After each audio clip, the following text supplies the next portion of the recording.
Hey guys, it's Wade.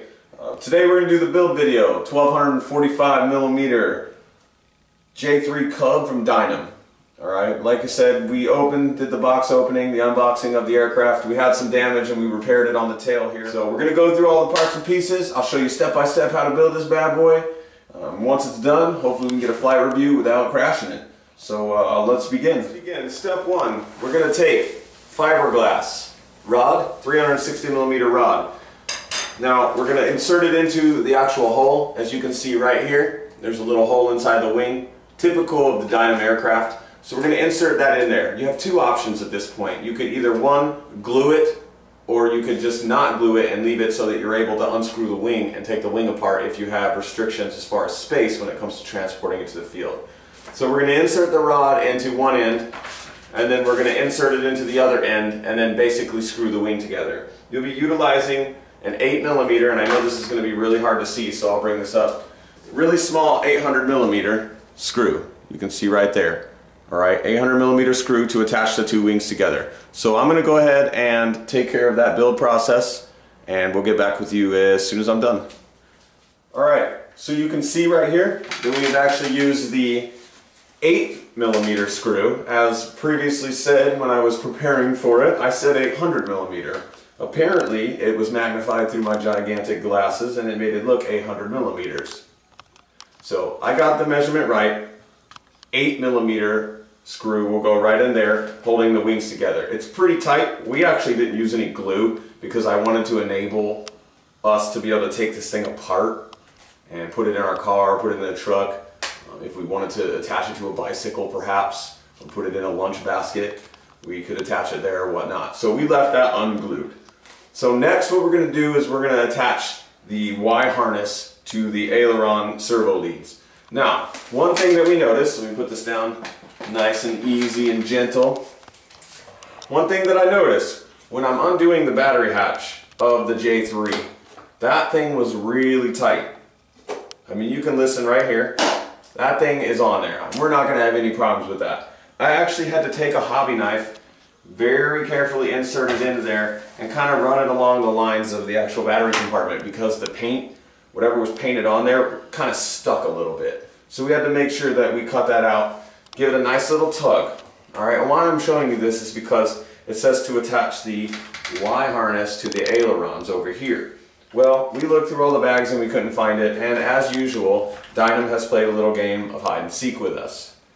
The Y harness is actually attached to your rudder and your elevator servos. So if you want to utilize that, you're just going to have to unplug it from there in the battery compartment. And that will enable you to plug in your Y harness to your ailerons. Just like so. Probably a little less shaky than me. Alright, attach the Y harness to the ailerons. Go ahead and put your battery compartment back in the configuration that it was. And we'll move on to the next step. Welcome back. I was thinking. Next, what we're going to do is we're going to actually locate this wing onto the fuselage. Now, you're probably asking yourself, locate? Wait, that doesn't make any sense. Well, that's exactly what I read right here in this handy-dandy user's manual.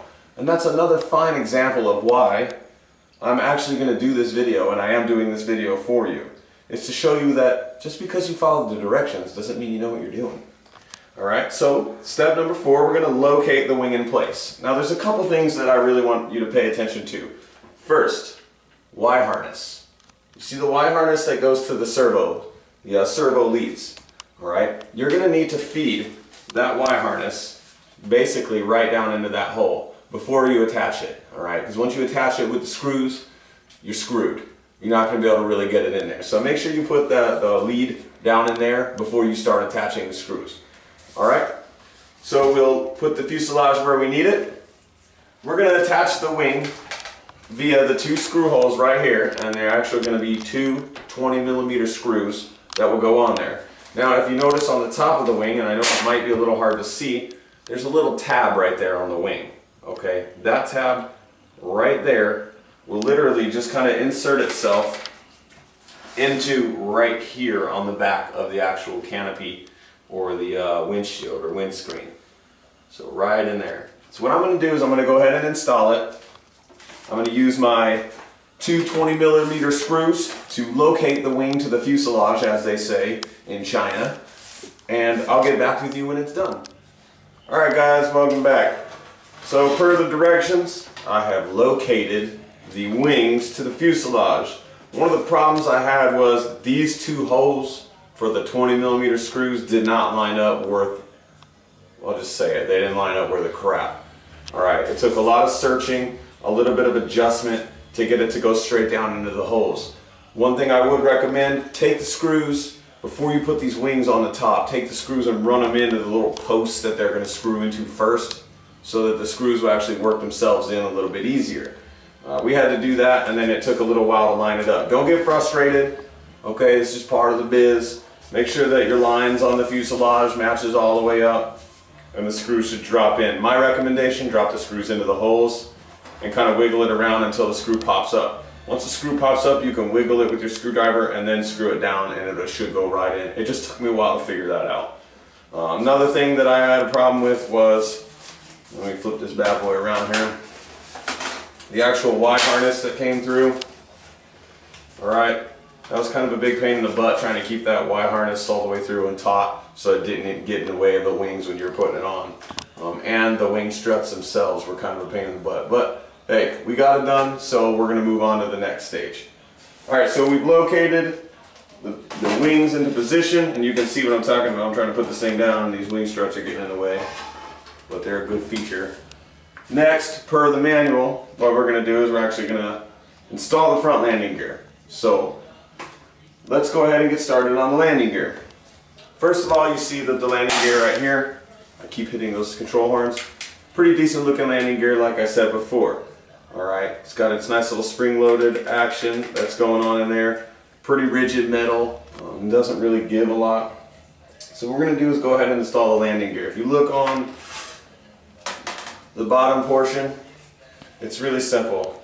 The landing gear will simply fix right into that slot right there. And then you'll have little screws. Let me figure out what size screws, and I'll let you know once we get done attaching it, and it should be good to go. So let me go ahead and fix this landing gear, and I'll get back with you. Alright, welcome back. Basically, you can see that we've got the landing gear installed on it underneath. There wasn't really any issues that I could see. Let me flip this over here real quick so I can show you basically what happens. As far as the wing struts are concerned, right here, if you can see right there, there's a little slot. There's no screws, there's no glue or anything. They just kind of go inside of the wing, the little slot. Alright, as far as the middle portion of the strut. You can probably glue it down. I would leave it just so it gives it a little play. Alright, it's going to be pretty much a preferential thing.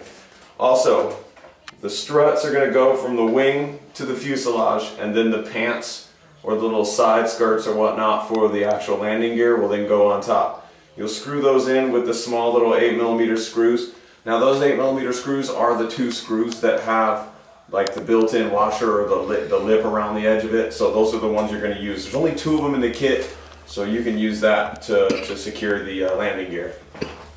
Alright, so next what we're going to do is we're going to go ahead and install the tail section. What I did was I went ahead and installed the tail wheel. Alright, just to get it out of the way, get it nice and installed and in there before I start doing the rest of it. Next, we're going to install the vertical and horizontal stabilizer. Now, push this down here. On the vertical and horizontal, you're going to have this nub right there with the screw hole inside of it. You're going to have this nub with the screw hole inside of it. Alright, they are going to line up with these holes right here. Okay, these 2 holes right there. And then if you look really closely, right past the rudder, there's going to be a little teeny tiny notch right there. That's actually going to go in the fuselage right there in that little slot. That's why I wasn't really worried about when we unboxed it. We had a little bit of damage to that part. It's not going to matter because we're just going to throw some glue into that little area and it's going to strengthen it right up. Alright? Something that I've learned from putting all the Dynam pieces together, these 2 pieces come separate. So instead of trying to fit them in separately, basically just put them together prior. Make sure they're fit in nice and snug, and they should hold. And then you should be able to just slip it right into place. Okay. And once they're in place, you can detach everything, put the springs on per the directions, which I'll show you what I'm talking about when we're done. And you've got the rear vertical and horizontal stabilizers installed. Alright, so I'll get back with you as soon as I'm done permanently affixing those. Oh, by the way, you will affix those with 20mm screws. Alright, we'll see if you can get a nice shot. These are the longer screws that come in the kit. There's actually two 20mm screws that you will attach the rear vertical and horizontal stabilizer with. So we'll get back with you as soon as we're done doing that. Okay, welcome back. Basically what we got here, we went ahead and installed the tail wheel. The rudder connects to a little device right here. You can see the T device. I'm not sure how well you can get that on camera, but there's a little like T device that's attached to the rudder. Alright, you're going to have to hook two springs up to that T device, which will then attach itself to the T device on the actual tail wheel portion. So when you turn your rudder, the springs pull the tail wheel and it gives it a nice fluid springy action. It's pretty nice. Alright, so we didn't have an issue installing that. As far as the tail section, vertical and horizontal stabilizers, I installed two 20mm screws right here to hold the tail section down. And like I said before, right there, where the little tab goes in, I threw a little bit of CA glue with some activator in there just to kind of give it a little bit of strength and rigidity due to the damage from when we opened it. Alright, if you can see right here, one thing that's not mentioned in the directions, right there, there's no control horn. The control horn did come with it, okay? Basically you want to make sure that whenever you install the control horns, the flat portion of it is going to go towards where the control horn comes from, towards the actual servo that is controlling it. Alright, so what I'm going to do is I'm going to go ahead and install the control horn here. I'll glue it down and snap it in place, make sure it's nice and clean looking. Once I'm done with that, we're going to install the prop. Okay, the prop is really simple. There's only two pieces to the prop installation for this particular aircraft. Okay, you'll notice we've got the prop shaft right here, which is threaded all the way through. You've got your nut that's down there on top. If you notice really closely inside of the propeller itself, it's hexagon shaped, so it's going to match up with that nut. Simply what you're going to do, line it up, place the prop on there. You're going to utilize the adapter or the screw, the nut basically on top of it. You're just going to screw it down so it's nice and tight. Okay. They did include a little Allen wrench so that you're able to tighten it down. See if I can find my Allen wrench. Alright. No, I don't know where my Allen wrench went, but they gave you a little Allen wrench that you can put inside of the little holes right here, crank it down nice and tight so that you do not have an issue as far as, you know, tightening down the prop. Hey, look what I found. I found the Allen wrench. So you'll insert the Allen wrench onto the prop adapter, just like this. Alright, and then you basically just give it a nice little crank. Okay, hand tight. That prop is not going anywhere. Alright, so I'm going to go ahead and install that control horn, and that is it as far as the J3 Cub build. The only thing we're really going to have to do from this point on, seeing as this is the ARF, it's not even a plug and play or anything like that, it's the ARF, we're going to have to install a receiver, which is going to be easy. We got a couple of those laying around. Simply just plug in the servos, make sure they're plugged in right. Install a 2200 milliamp 25C battery into the battery compartment, do our function checks, and she'll be ready to fly. On the couple notes, you did notice that we didn't actually install any of the control horns to the control rods. We always leave that for last just because we like to plug everything in, make sure everything works, and then when we plug it in and we bind it, it centers all of our servos to where that neutral position is going to be, and then we can go ahead and tighten down the control rods. So everything's nice and lined up, and the only thing we got to do is just a little bit of sub. Alright, welcome back. So basically I forgot one thing. These are functional. I have these on the Peaks by Dynam as well. They're going to be your stabilizers. Basically what they're going to be is your little rods with springs that are attached on the ends of them. Okay, those springs are going to attach to these little loops right there, and I'll let you zoom in a little bit to see if you can see those little loops. The springs will attach to that loop down to the wing, and they will actually provide stabilization for in flight, plus they give it a nice scale look. So I forgot to mention that. Make sure you install the support wires for the actual stabilizers. Long ones will go on the top, short ones will go on the bottom, and then we're also going to put on our decals, and we should be done. Thanks for watching. This is the build of the J3 Cub. If you have any questions or about the build, you want to know something that we didn't mention or maybe we forgot, because I'm pretty forgetful, just let us know in the comments box and we'll get back to you as soon as we can. So thanks again for watching. This is Wade's RC.